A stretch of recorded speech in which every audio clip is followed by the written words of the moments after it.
004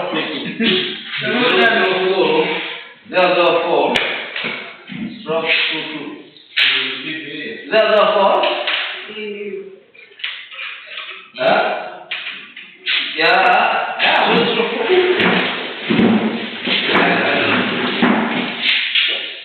004. This one?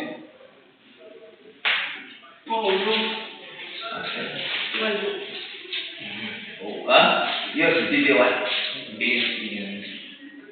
Zero what? Stroke. Oh, 004 is stroke 20. Stroke 20. Oh, stroke 20. Right. Good. Right. BCA stroke 011 stroke 20.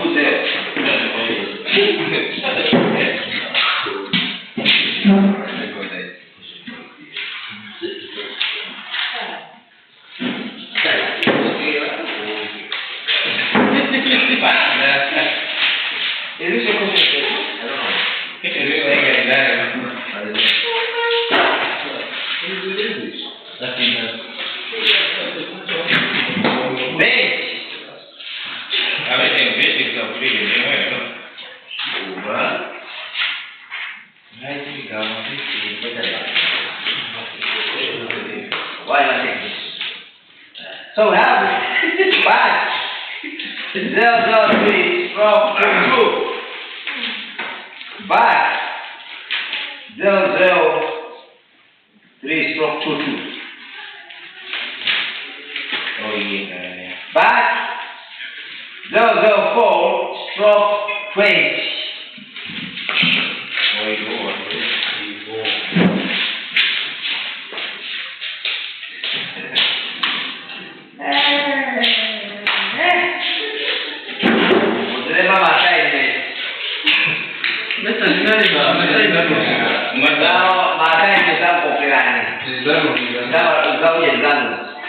Right?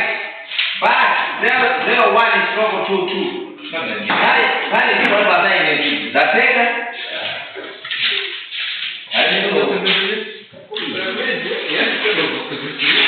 BDA stroke 006.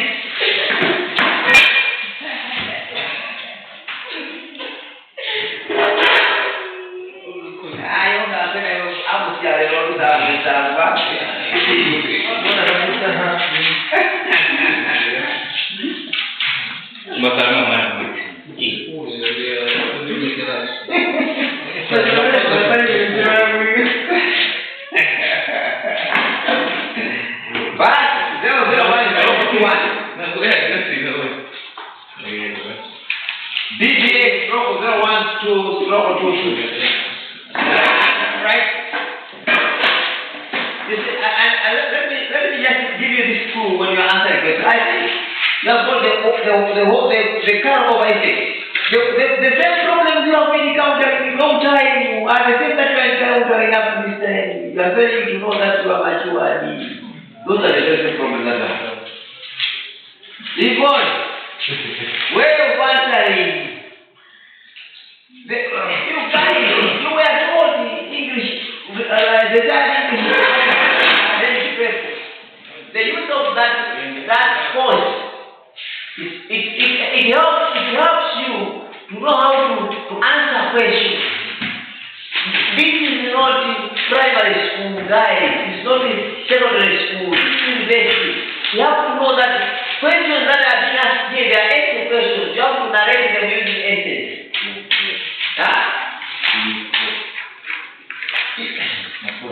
It doesn't matter you know something. You need to add this.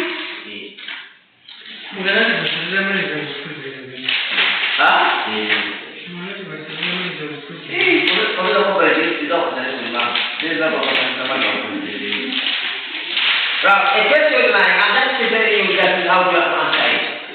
Like, what is the difference between investment and portfolio? That one is simple. You can answer it or you can answer. But if I discuss any 4 reasons why people invest, if I don't want to say 1 is 2 is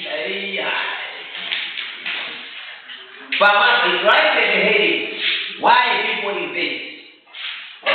You can start writing something like that in paragraphs, until you, I think it's easy for me to give you marks. Very simple.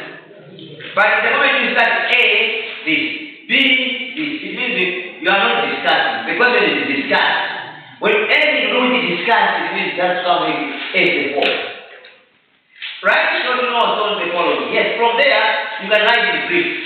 Trade and views, up to. Then you talk about that. Explain 4 differences between investment and speculation. I don't want you to say A, speculation is the low return. The other one is the There, I think that's why you have problems. That is an answer again. The difference between speculation, you have to put that in the S. First difference, put it in a paragraph. Second difference, put it in a paragraph. Third difference, put it in a paragraph. Number 5, discuss any 4 reasons why people. The way we discuss, it is not to do with the A, it's B, the That's why I think you are having a problem, and I think you have those problems. How would you cut the market to become efficient? There you can do it, you can run. But now explain in 3 forms. I don't want to say A, this, B, this, You explain that in essay form.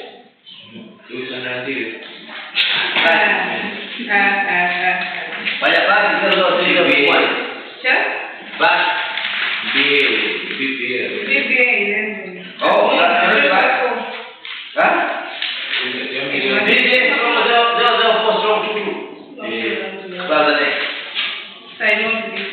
Huh? No, you can get this just for reporting. You wrote yourself. Wow. Your best is anything.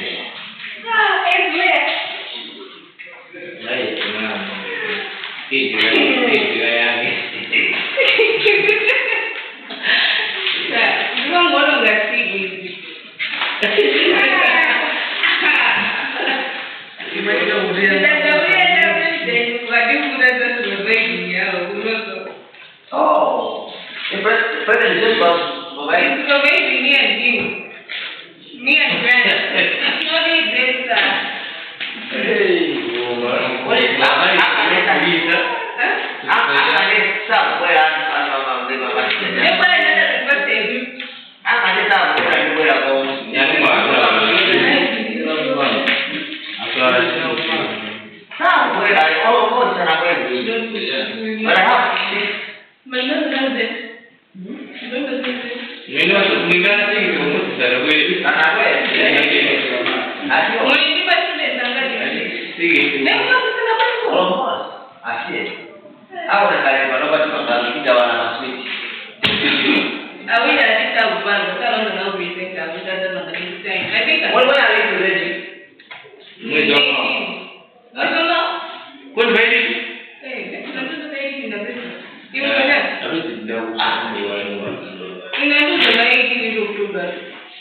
If they are not making the supervisors, they are not presenting. Why should they present? Why should you present something that you have never done? That is the problem.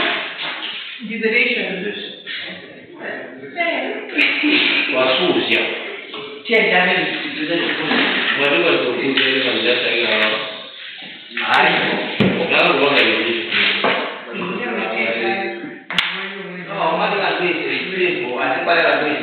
Because we are here not with the result, but what to know. The issue is what to know. In that example, we stopped at 3.3 something percent, right? How is it going to be? No, where did we stop? We stopped at 25.44%, right?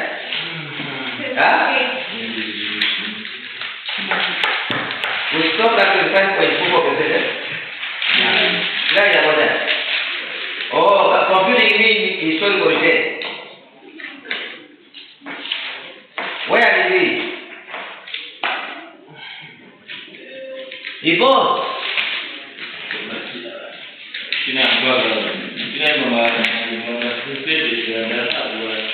Huh?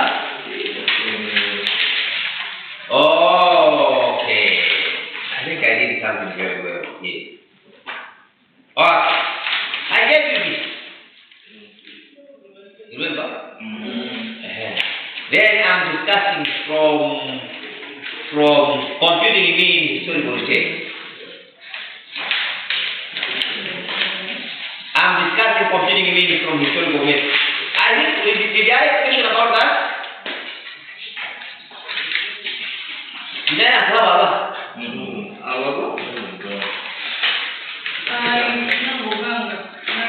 did I get out that?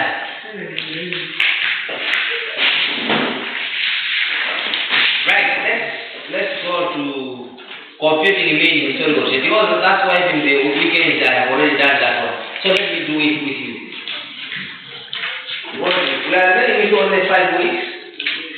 There we know this assignment to Kumar.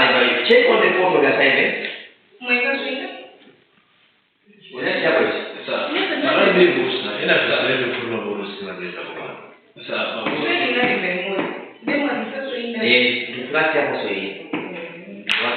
But you are now going to present it, put it on the photo. Don't give me the photo. Have it on the photo. But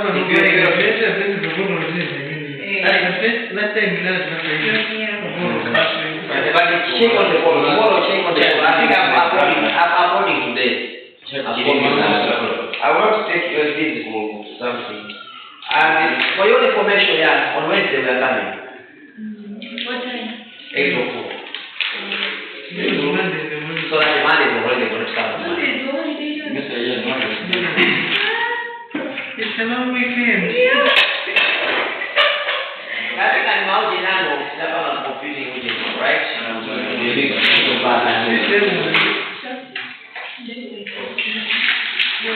Now that we have calculated the holding period used, let's remind each other. How do we calculate the holding period used? Alright. How do we calculate the holding period return? Let's start it from there. How do we calculate holding period return? Holding period return is equal to ending value over beginning what? Beginning value. Remember that? Yeah. Ending value over beginning value. That is holding period return, right? How do you calculate holding period used? HPR minus what? 1. Right? How do you calculate annual holding period return? Annual HPR. HPR is equal to half. Yeah? Is equal to HPR to the power half. Half? To the power 1 over 8. Where 8? Number of what? Years. How do you calculate annual HPY? Is equal to annual HPR minus 1. Annual, alright. Annual HPR minus what? 1. In other words, this is HPR to the power 1 over n minus what? 1. Right? Right. We are studying it from here. So, where we are now coming is can we switch on our minds today from there and then you see what is happening here. Now, if you look at what we were discussing, it was something to do with historical rate of return. That was the historical rate of what? Return. The second one is computing mean historical return. This is computing mean historical return. Computing mean historical return. And this is number 2. This is number 2. Number 1 we have already done that one. Now let's look at this number 2. Now if we are computing mean historical return, I will just be reading there and then I will explain. Now that we have calculated the HPY for a single investment for a year, we want to consider mean rate of return for a single investment. We when they are talking about single investment, what has to come with your head?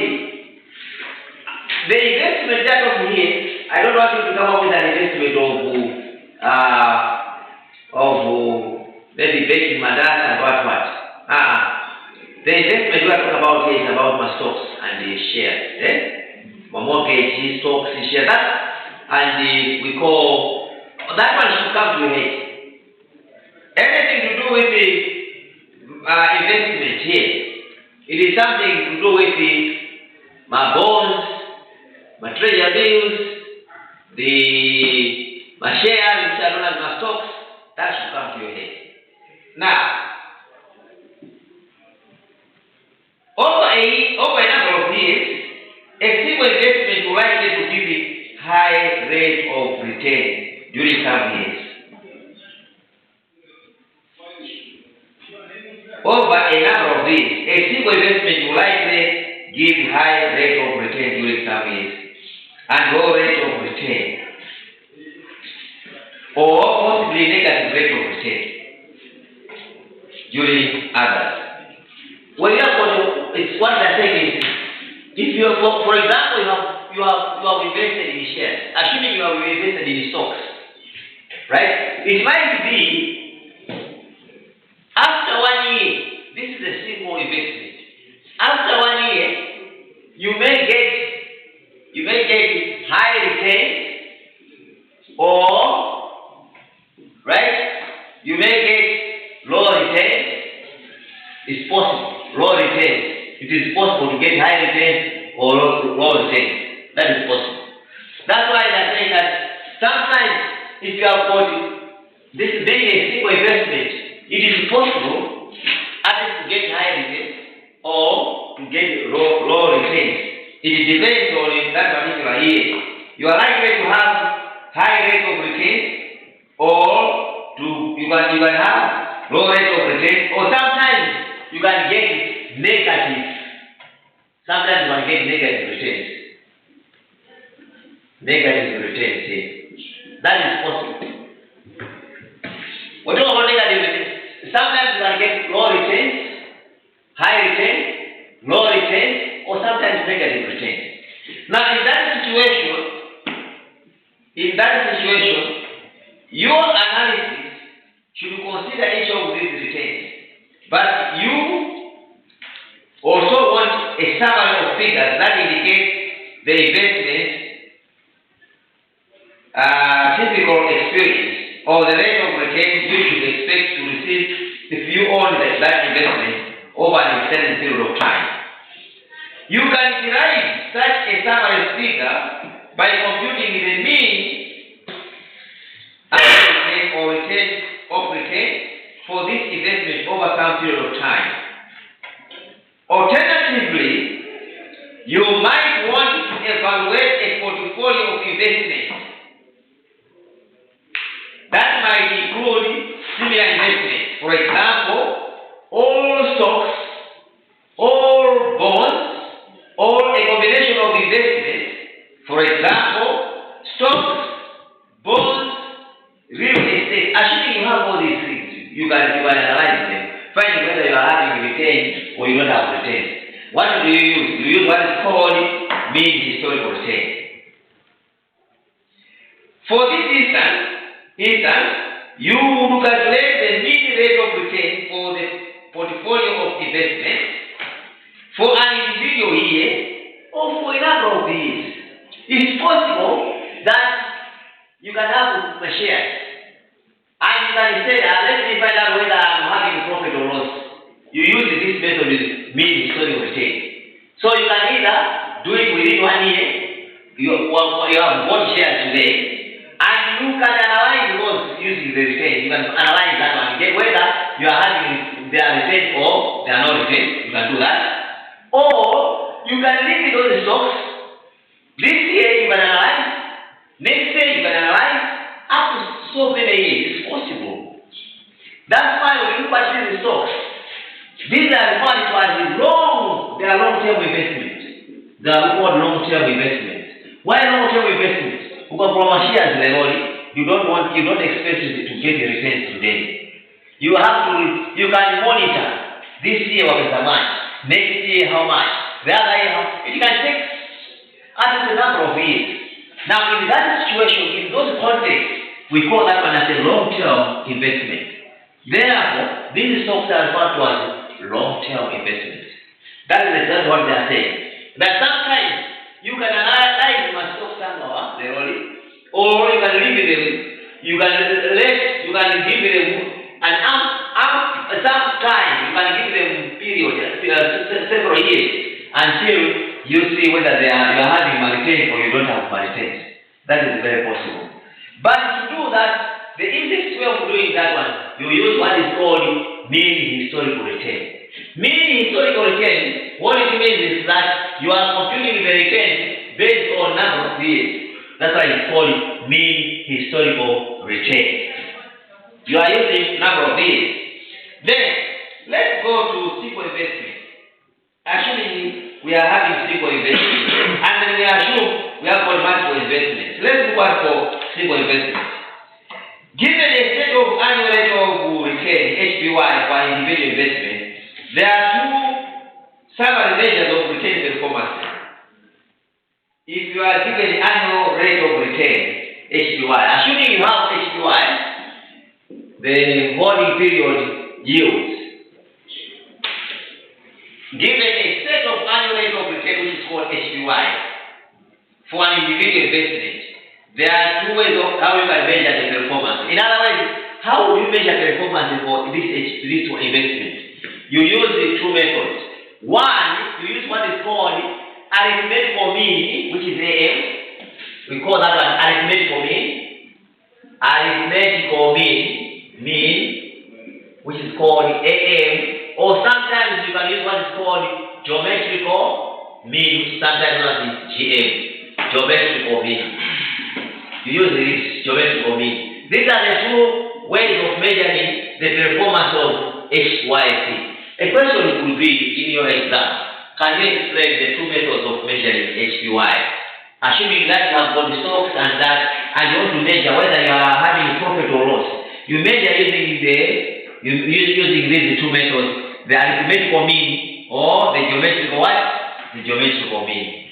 If you want to measure your stocks whether you are doing fine or they are not doing fine. So these are the two indicators. So you want to find out the performance. This is the performance. You want to find out the performance of HPY. You use the two methods. One, you use what is called arithmetical mean, and you use what is called the geometrical mean. Now let's start. All these whether geometrical mean and arithmetical mean, we call them mean historical return. So the way the mean historical return, I'll be referring these two as arithmetical mean or geometrical mean. It's not the same as the geometrical mean or arithmetical mean that we learned at MSCE during series. You remember about series? Geometrical mean. Yeah. My what? At MSCE you are learning something geometrical mean. They said any bracket any minus 1 over that geometrical mean GM, they say GM, you could have come up with a series of numbers there. Even when you can't bring it there. Right? You know that one. It's not this one. It's not the geometrical mean of that one. These are just another form measuring performances of HYC. Right? How do you measure that? Now the formula is as follows. To measure, we are starting with arithmetical mean. AM. AM means arithmetical mean. So if you want to find AM, what you do is you sum OHPY divided by A. You sum OHPY divided by A.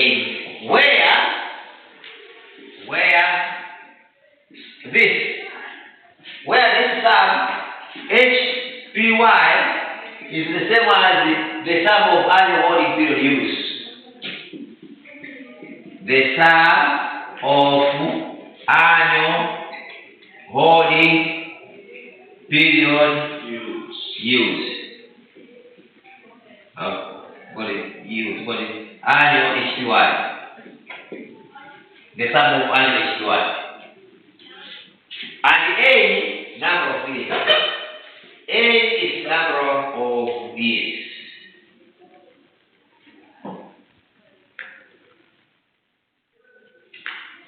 Alternatively, take this formula. What does that mean? What does it mean there?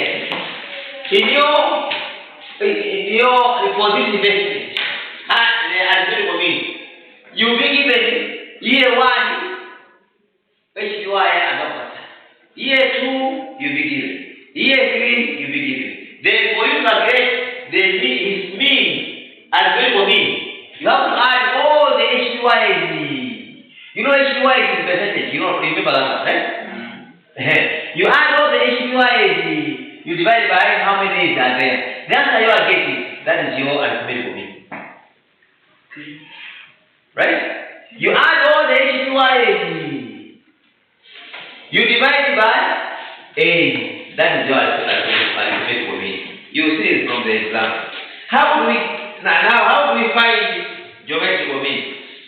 Now, let me define what is this geometrical mean. Arithmetical mean is this one. Geometrical mean, I'll put it here. By definition, this geometrical mean is just the nth root of the product of HPY. The nth root.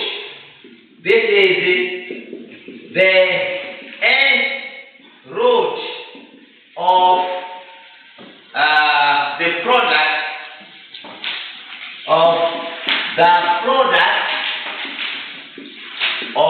HP, what period retain of HPR for 8 years. For 8 years. Right? The nth root of the product of HPR for the 8 years. And the formula, the formula for GN is equal to, you have this one, and then you have what is called, or let me just put it in bracket like this, HPR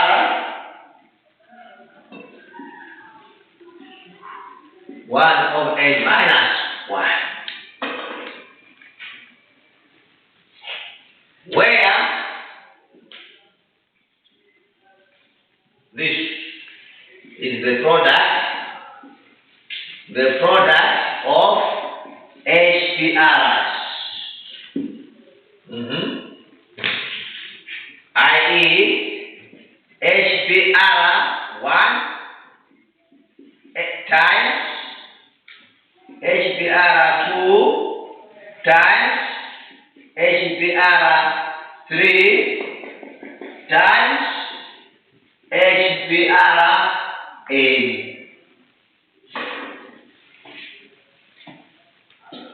I'll explain.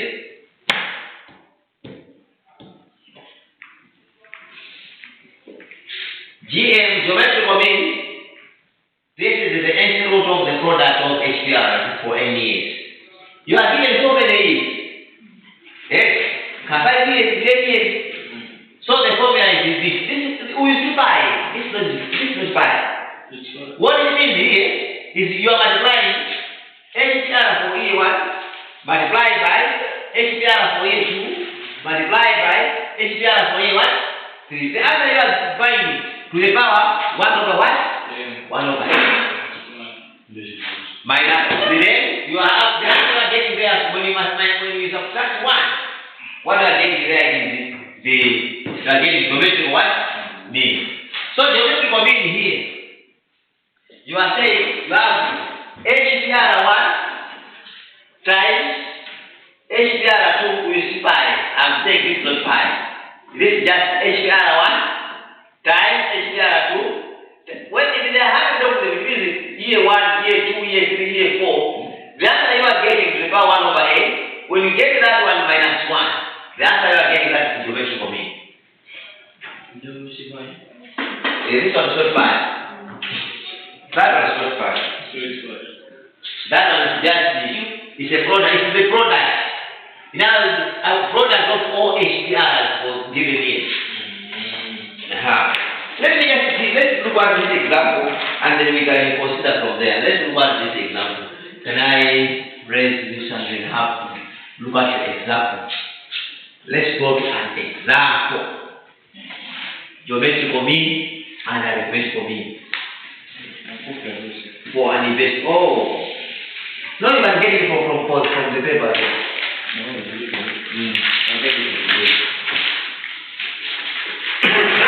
getting from the paper.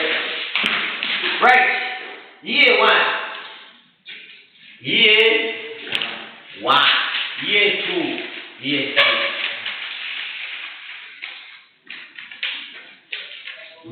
Then BV. What is the BV? Beginning what? Then EV. Then let's find HPR, and let's find HPY. The question that we want to answer is, what to find HPR, HPY, and then calculate mean, geometrical mean, and arithmetical mean. That's the question we want to find out. From the first one, this was 100. The second one, 115. The third is 138. That's what you invest in this. And the end value was 115. End value was 138. End value was 110.4. Now, before we start sorting out, let's now find out this one. Beginning value that he deposited was 105. Ending value was 150. Was there a profit or a return or a loss? The return is the profit. And the profit is what? 50. Right? Yeah. Go to this one. He deposited 150. And he got 138. Was there a profit or a loss? A profit. And that profit was about it? Yes. You can subtract, right? Yeah. Let's go to this one. 138. And he got 110.4. Was that a profit or a loss? A loss. And then it's where now, you know, we actually say the HPR sometimes it can be, it has to be negative, right? You know, especially HPR, when it goes to change, I actually said it sometimes it can be greater than 1, 0. Right? And then, for example, when you buy a car and we mix an accident, then it means that you have lost everything. You remember that? When it is 1, it means you got the money and you kept it, you did not what? Alright, now, let's start with the HPR. Let's calculate HPR. What is the HPR for this one? How do you have HPR? HPR is equal to AB over BB. Do that for this one. Yeah. First one is what? 1.15. 1.4, right? 1.15. For the second one? 1.20. For the third one? 0.80. 0.80. Right? If you look at this is a loss. 0.8. It means what is coming into your head is a loss has to be less than 1. Where it is less than 1, it means there must be what? A loss. When it is greater than 1, it means that is a return. If it is 1, it means you kept the money and you don't use it, and then you are bringing the money back to the owner. Right? What about when it is 0? It means you lost all everything, right? And put a 40 and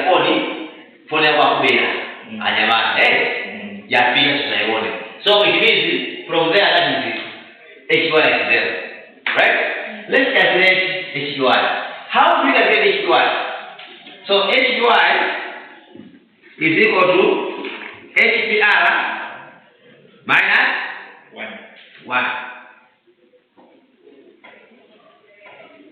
This is for year 1, for year 2, for year 3. Remember, this is not annual HPY. You can write that annual and the power 1 over 8. Right? But this was just the ordinary HPY. For the first one will be what? Minus 1. Minus 1. Yeah. 0.15. For this one, 0.20. For this one, minus 0.20.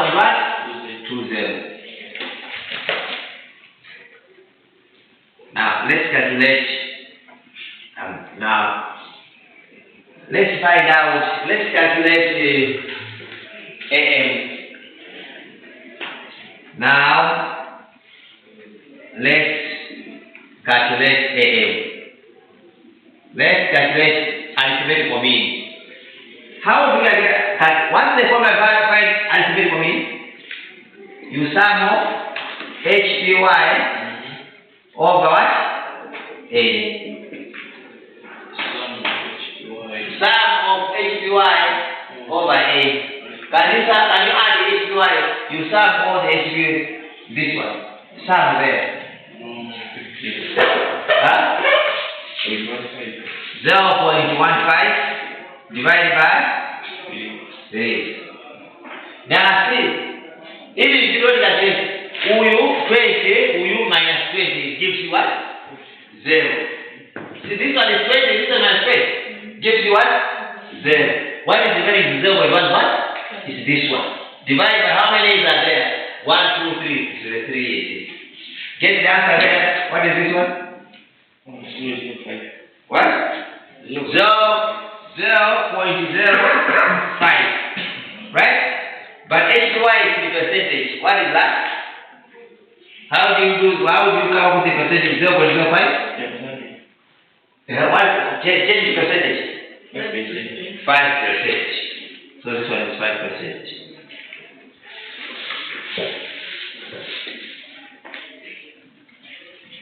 That is 5%. For 3 years, this investment. If you want this investment, this is just a single investment. You want this one is a single investment.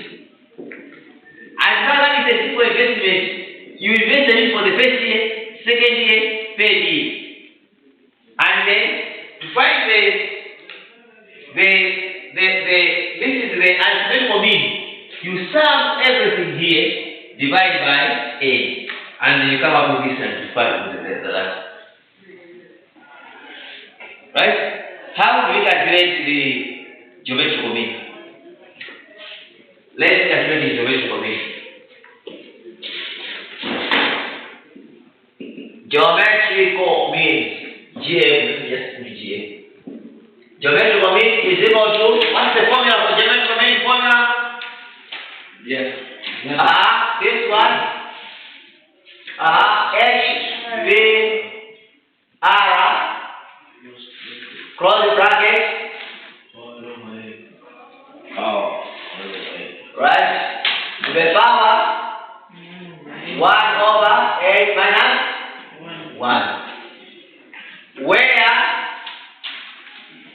this HPR is equal to HPR1 multiplied by HPR2 multiplied by HPR8.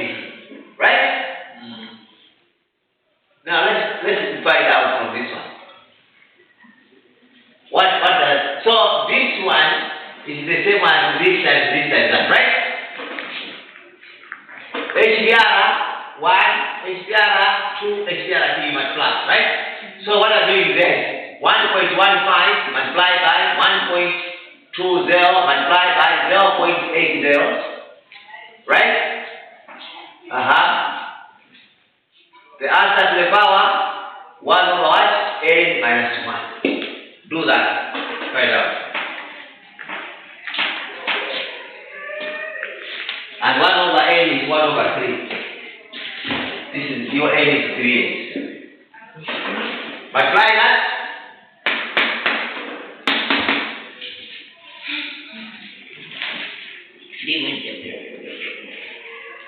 What do you multiply? 1.03. When you multiply that, you see 1.03353, right? Yeah. 1.03353 to the power 1 over 3 minus 1. What's the meaning of this? Cube root. Cube root of 1.03353. Cube root of that.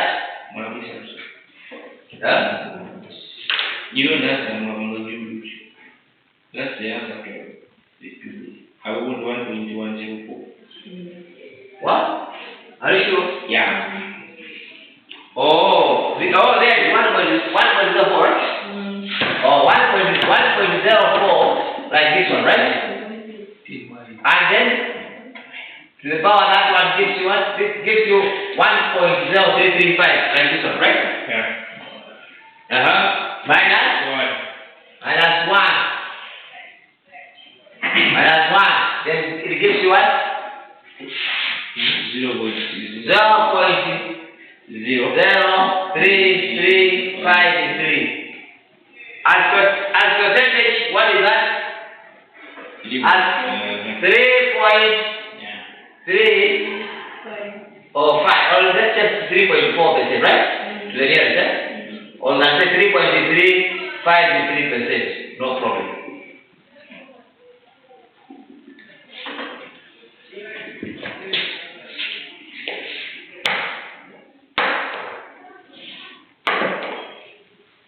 Let us interpret what you have to interpret. What you have done here? What is it? What is happening? What is this 5%? What is this 3%? Now what is happening? Now let's come up with that. That's not very good English. What is happening here? What is happening? You have that paper still. You have that paper still with you, right? You have that paper with you. Yeah. Can you have that paper? You read? Yeah, no, I want you to read. I want you to read. I want you to read. That is from investors. I think I will say this long-term performance. Investors are typically concerned with long-term performance when comparing alternative investments. When you say long-term performance, what does that mean? You as an investor, when they say long-term performance, it means that you are interested in when you invest today, you live in that one for several years. Yes? That's what you are interested. Are you interested that you keep the money today in the bank, tomorrow you go and you go left? Are you interested in that? No. Our interest is you have deposited money today, you leave it there, you wait for the whole year and you find out what is happening there. That's what they are talking about. Yes. Then GM is considered a superior measure of the long-term mean rate of return because it indicates the compound annual rate of return based on the ending value of the investment versus its beginning. This could be very GM, what they are saying is this one. If you compare the two, arithmetical mean and geometrical mean, this one is the best method because what is happening here, at least we are getting something like compound interest. The way we found compound interest is exactly this one. You remember having an integral compound interest, you have this formula here 1 over n. You remember all that one? Compound interest. If it is several years, it was 1 over n, sort of like that, right? Yes? So that is the best method, because you are trying to look at each one of them every year. Unlike with arithmetic is divided by n. It's not telling us anything, but this one, we are taking each and every element, we are multiplying each and every element, and we are finding number of years. We are using years there, and we are subtracting 1 to get the answer to come up with the percentage. Proceed. Using the real example, if you compound it 3.353% for 3 years, it will be 1.033. That's what. We would reach an ending weight value of 1.10. This was worth it, and this worth here for 1 year. For 3 years, that's how we have this one. And this one is the one that has taken us to this one. Now this one is taking us, we are taking it from here. 1 over 3. The cumulative of this one is the one that we are coming up with this answer here. So they are saying that the waste, what we have accumulated for 1 year in it. For 1 year it was this one. For 3 years, that's why we have the 1 over what? It means every year, if you look at geometrical mean, every year, cumulative 1.04, this one. In other words, if you use this one, take minus 1. If you subtract 1, it was something like you have 0.4%, which is 4% as your return for a particular year. But because by the 3 years, that's why you came up with this time, this amount. Yes. Although the arithmetic average provides a good indication of the expected rate of return for an investment during a future individual year, it is biased upward if you are attempting to measure an asset's long-term performance. This is obvious for a volatile security. Let me stop. Can you just stop there? I want to ask you a question. What is a volatility security? Give us a chill now. Let's define what is a volatility security. And let's give an example of volatility security. Define volatility security. Volatility security. Can you use your book and then can you book what is the volatility security? Define. Use your book. Can you Google and volatility security, and let's give examples of this volatility security. What is an example of volatility security? Although it's going to tell you something that is something which can have big profit or small losses. It has got profit or losses, but this is an investment, a security like check. Volatility security. Something that is volatile. It has 2 sides. It can be volatile up, it can be volatile down. It can have big profit, it can have less profit. But this is an asset. This is a security. A security is an asset. Like stocks, bonds, majani, those are what are called securities. Can you define what is a volatile security? Mada, unajua hivi.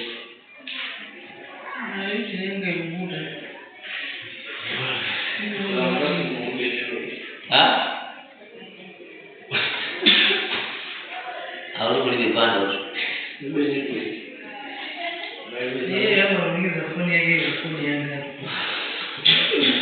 Au boleh dipandang. Sampai gaya dia bahasa di rumah.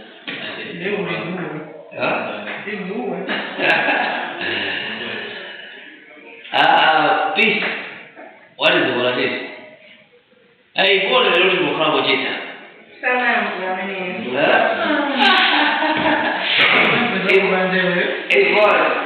Yvonne, where's your phone? Where's your phone? Where is that? Who is that? It's your man. Hey, harmonic class. Volatility. Yeah, volatility, yes. What is volatility?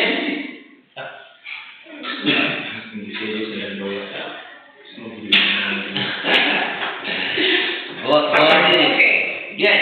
And volatility, you okay? Yeah. As security means that interest rate often refers to the amount of uncertainty or risk related to the size of change in security value. What is nothing about what? Uncertainty or risk related to the size of change in security value. The change in security value. Mm. The change can be high, change can be low. The volatility means that the security value can potentially be spread out over a large range of values. It can what? It can potentially be spread out over a It can potentially be spread out. It can spread out, can go up or can go down. That's the volatility. Something which can go up for the security, you can have a lot of profit, you can have a lot of losses. That's what's called volatility security. A good example is the shares. There are other times you can have my shares, you have shares, assuming you have my shares. And shares, you will discover that you can come up with it. The profit can go up, and sometimes the losses can go up, down. This is the normal one. That's what's called volatility. So a very good example of a security that is volatile they are the shares. Because the shares sometimes by that rate can go up or sometimes can go down. Any security that can, the mortgage, sometimes can go up, we can go down. Mortgage are not the loans, the securities, they are loans that you can get it from the banks, right? Sometimes you discover that because of interest rates, but I think interest rates are paying, eh? But the way we used to buy, to exchange and you want to buy a car in Japan, nowadays you find that the exchange it has been volatile. It means it has gone marrow. It is now mine. Eh? So that's what's called volatility. So when you want that volatility, I wanted you to do that one. If you consider, let's proceed. Let's say consider, for example, carrier volatility. Consider, for example, a security that increases its price from 50 to 100 during 1 year, and if it drops back to 50 during the second year, that is what is called volatility. Consider this, the price, it has gone up from 50 to 100. And another time it has gone down from 100 to 50. That is what is called volatility. Tangina, ikwela, it's 1 big. Kwanza dawa, kusiona nyama kama mafuta. Kama taita hiyo refine mafuta kwa 1 big. Or sometimes that's what? 1 big, that's what's called volatility. Now, let's finish off by this one. I'm giving you now a simple way that what to do. The simple way is this one. We can do it here, no problem. How many minutes to go? Within 2 minutes. There are those guys that put in our meetings. But I think the bunch people. But now let's finish off this one. What I want is I want you to move together with our friends in the weekend. Okay. I don't want them to have high party, but there will be a big disadvantage. Actually, let's look at this one. I'm now putting 2 years. Remember 2 years. September here. Will not take much hour there. Just 5 minutes, I'm done. 5 minutes, I'm done. 5 minutes, I'm done. Oh, it's done. Now, let's look at this one. It was 50 here. 50. Beginning value. End value 100.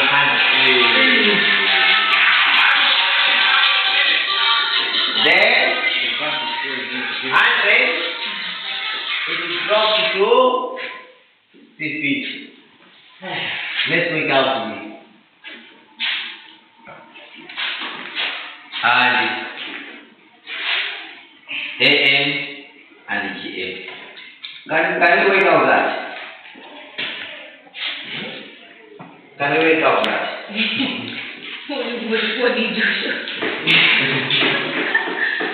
This beginning value 50, it went to ending value 100. Then it dropped from that, it has dropped to 50. From 100, beginning value has dropped to 50. This is what's called volatility. This is what's called volatility. Now, let's calculate the AM and let's calculate the GM. Take.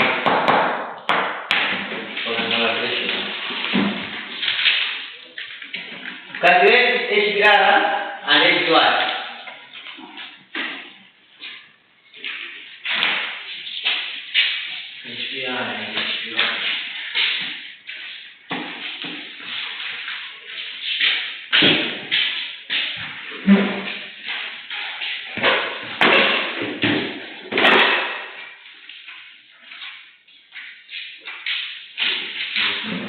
Calculate HBR and HBY and calculate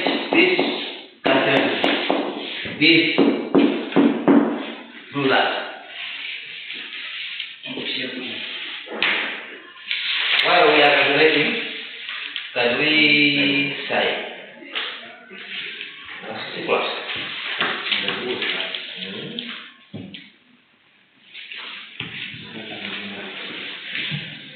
Kandi makaba ndiofunzira osataka nyamalisiza. Kandi makaba ndiofunzira. Wabona nyamakazi strategy but zoba na chip. The issue is, have you learned? Because the day you are addicted to kuya ndaba nyawe, ngoli dozazi. Any value for teaching right. Any value of giving back. What's my job by Tasamoro with Malaysia? Because Makamba and freedom are the one to without productivity. Can we learn and then we find out what?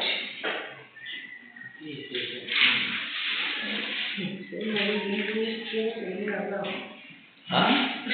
I understand, but what's no problem? No problem. Work out that. It's not a test you must be referring to your friends.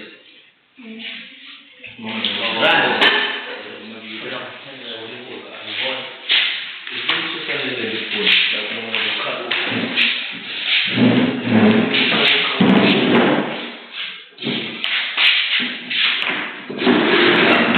Can you do that on your own, right? Yeah, have a nice day.